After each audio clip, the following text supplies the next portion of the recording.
Breaking a long silence since the Pyeongyang-Washington summit in Hanoi, North Korean leader Kim Jong-un has said he won't give in to sanctions. Our Oh Jung-hee tells us more on the possible motive behind his remarks, which came right before South Korea-U.S. summit. Building a strong, independent economy on its own, struggling through the sanctions.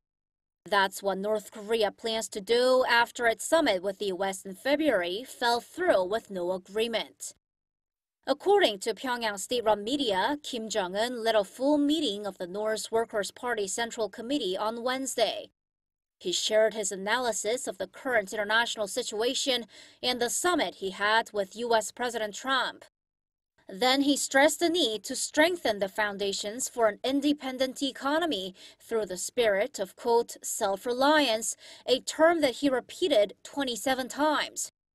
Kim made no mention of the U.S. nor nuclear weapons, but emphasized the North will not give in to international sanctions.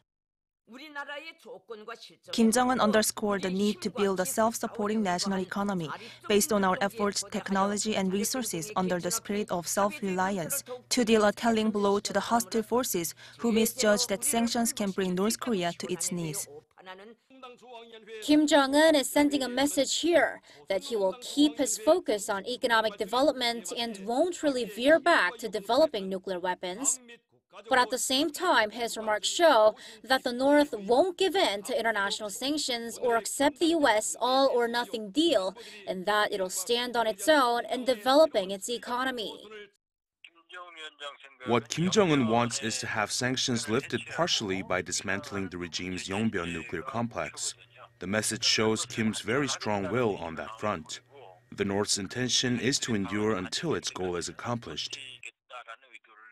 Pyongyang isn't closing the door on nuclear negotiations, and Seoul's Unification Ministry says that the North is reaffirming its economic development policy. But time is not on North Korea's side, as sanctions are taking their toll. Pundits say North Korea can't endure the sanctions forever and is rather waiting for a proper middle ground to be found through South Korea's contacts with the U.S. Oh Jung-hee, Arirang News.